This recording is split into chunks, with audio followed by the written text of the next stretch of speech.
الرحیم۔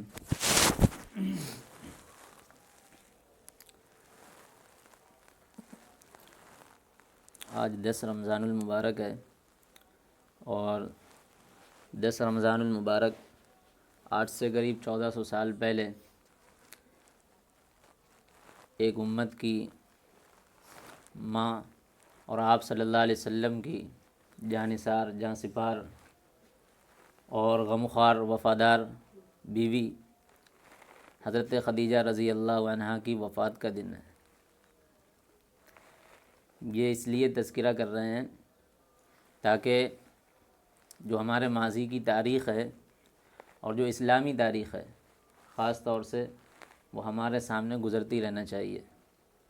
تاکہ ہمیں معلوم ہو کہ ہماری ماؤں کی کس طرح کی سیرت تھی اور ان کی کس طرح کی زندگی تھی اور انہوں نے کس طرح زندگی گزاری، کیونکہ وہ ہمارے لیے ایک آئیڈیل ہے، نمونہ ہے۔ تو ان کی زندگی سے ہم کچھ اسباق لے کر کے اس کو اپنے لیے مشعل راہ بنا سکتے ہیں۔ تو آپ صلی اللہ علیہ وسلم کی جانثار اور غمخوار بیوی حضرت خدیجہ رضی اللہ عنہا، آپ جانتے ہیں کہ کئی خصوصیت ان کو ملی ہیں۔ پہلی خصوصیت تو ان کو یہ ملی کہ آپ صلی اللہ علیہ وسلم کی سب سے پہلی بیوی ہیں، اور دوسری خصوصیت یہ ہے کہ اسلام لانے والی عورتوں میں اسلام سب سے پہلے حضرت خدیجہ رضی اللہ عنہا نے ہی قبول کیا۔ تیسری خصوصیت یہ ہے کہ ان کو جنت میں سب سے افضل عورتوں کا درجہ بھی انہی کو ملا ہے۔ حضرت آسیہ، حضرت مریم ہیں، حضرت عائشہ ہیں، اور حضرت فاطمہ ہیں، حضرت خدیجہ ہیں۔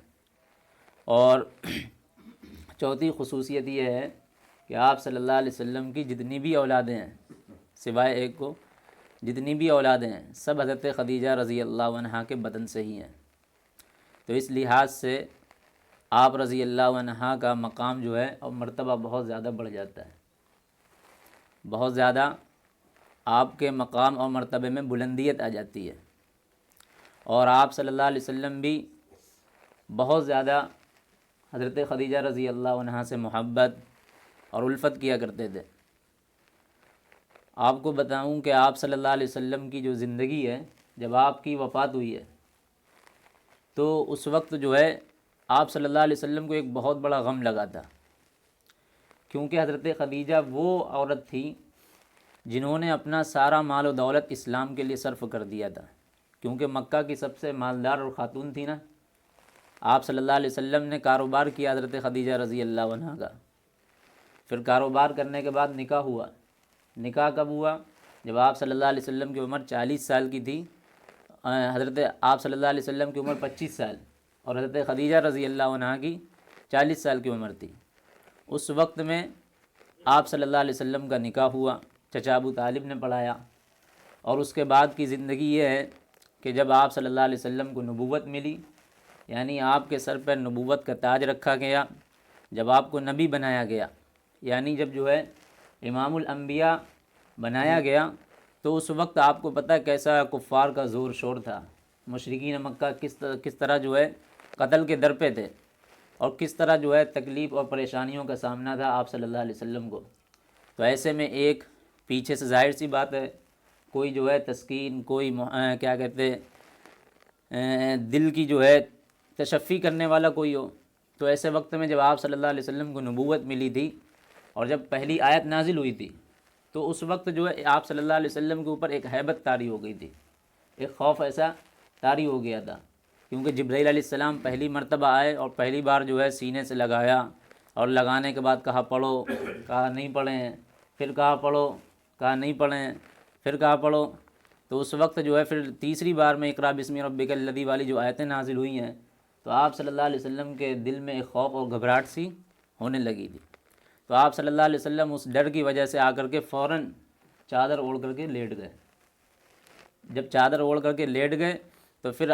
تھوڑی دیر بعد کچھ ٹھنڈا ہوا معاملہ، تو پھر انہوں نے آپ صلی اللہ علیہ وسلم نے حضرت خدیجہ کو سارا واقعہ بیان کیا۔ تو اس وقت آپ صلی اللہ علیہ وسلم بے چین تھے، پریشان تھے۔ تو اس وقت کسی نے کوئی جملے کہے جو آپ کی دل کی تسلی کے لیے، تو وہ آپ کی پہلی بیوی حضرت خدیجہ رضی اللہ عنہا تھیں، جنہوں نے کہا کہ آپ تو جو ہے غریبوں کی مدد کیا کرتے ہیں، مسکینوں کو کھانا کھلایا کرتے ہیں، اللہ آپ کی محنت کو ضائع نہیں کرے گا۔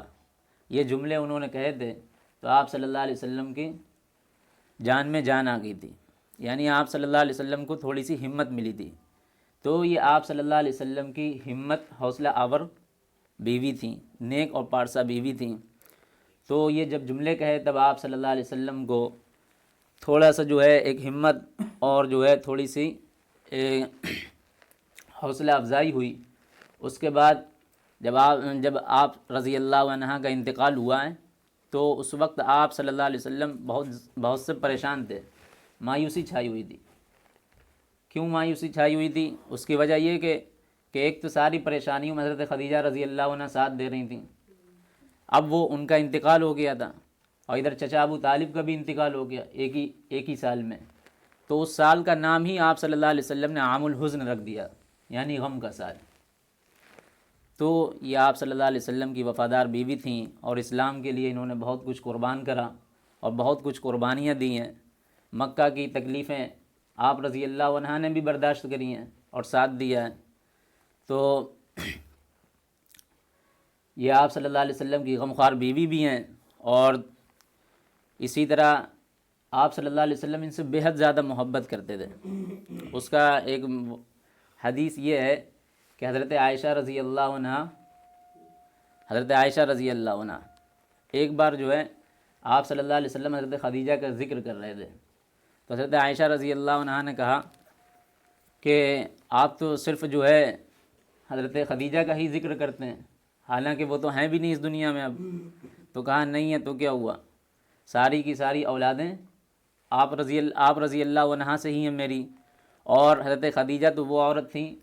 جنہوں نے ہمارا بہت زیادہ ساتھ دیا، تعاون کرا۔ جب ساری دنیا میرا انکار کر رہی تھی اس وقت حضرت خدیجہ نے ہی سہارا دیا۔ ساری دنیا جو ہے ہمارا مال و دولت چھین رہی تھی، اس وقت حضرت خدیجہ ہی تھیں جنہوں نے اپنا سارا جو ہے مال و دولت دے کر کے اسلام کے لیے صرف کرا، اسلام کے لیے وقف کرا۔ تو حضرت عائشہ رضی اللہ عنہ کا بیان ہے کہ ازواج مطہرات میں حضرت خدیجہ رضی اللہ عنہ کا ذکر خیر کیا کرتے تھے۔ تو حضرت عائشہ رضی اللہ عنہ کو غیرت آیا کرتی تھی۔ غیرت اس وجہ سے آیا کرتی تھی کہ نہ تو وہ ہیں اور آپ صلی اللہ علیہ وسلم ان کا ذکر خیر بھی کرتے رہتے ہیں، یعنی جو ہے ان کی یاد میں بھی رہتے ہیں۔ تو پھر آپ صلی اللہ علیہ وسلم نے بتلایا اور یہاں تک محبت کرتے تھے کہ آپ کے جانے کے بعد آپ صلی اللہ علیہ وسلم جب بھی بکری ذبح کرتے تھے تو بکری کا گوشت جو ہے حضرت خدیجہ رضی اللہ عنہ کی جو سہیلیاں ہوتی تھیں ان میں تقسیم کر دیا کرتے تھے۔ تو حضرت عائشہ رضی اللہ عنہ اس سے بہت چڑھا کرتی تھیں کہ میرے سامنے ہوتے ہوئے آپ جو ہے ان کی جو ہے ہم کو غیرت دلاتے ہیں، یا حضرت عائشہ کو غیرت آیا کرتی تھی۔ تو یہ آپ صلی اللہ علیہ وسلم بتلایا کرتے تھے کہ اللہ نے ان کے ذریعے سے ہمیں بہت کچھ دیا ہے، اور اولادیں ہمیں اللہ نے انہی کے ذریعے سے دی ہیں، اور اسلام کے لیے سب سے زیادہ قربانی دینے والی حضرت خدیجہ رضی اللہ تعالی عنہ ہی تھیں۔ تو یہ 10 تاریخ رمضان المبارک کی، تو اسی رمضان میں 10 رمضان میں حضرت خدیجہ رضی اللہ عنہ کی وفات ہوئی، اور آپ صلی اللہ علیہ وسلم خود آپ کی قبر میں اتر کر کے خود بنفس نفیس آپ نے جو ہے تدفین کی ہے جنت المعلیٰ میں، مکہ معظمہ میں۔ تو اس وقت کوئی جنازے کی نماز نہیں پڑھی گئی، کیونکہ جنازے کے احکام اور مسائل جو ہے ابھی نہیں آئے تھے اللہ کی طرف سے، تو اس لیے جو ہے آپ نے قبر میں اتار کر کے ان کو تدفین کرا۔ اب یہ ہمارے لیے سبق یہ ہے کہ ہم جو ہے اپنی امت کی ماؤں کی سیرت کو پڑھیں اور اپنی بچے اور بچیوں کی اسی لحاظ سے تربیت کریں جس طرح انہوں نے کری۔ خاص طور سے ہمیں ایسی جو ہے خصوصیت والی اور صفات والی جو ہماری مائیں ہیں ان کے نام رکھنے چاہیے۔ خدیجۃ الکبریٰ نام رکھیں، خدیجہ نام رکھیں اپنی لڑکیوں کا، اپنی بچیوں کا، تاکہ وہ صفات وہ خصوصیات ان کے اندر منتقل ہوں۔ حال تو یہ ہے کہ ہم پتہ نہیں کون کون سے نام ڈھونڈ کر کے رکھ رہے ہیں، جو پتہ ہی نہیں لگتا کیا نام ہے بچے کے اور کیا معنی ہیں اور کیا اس کے اندر اثرات اس کے منتقل ہو رہے ہیں۔ تو ہماری گزارش یہی ہے، ہمارا یہ پیغام یہ ملتا ہے کہ ہم جو ہے ایسے لوگوں کے نام چھانٹ کر کے نہ رکھے جائیں، جس کا جو ہے کوئی معنی اور مطلب نہ بنتا ہو، بلکہ صحابیات والے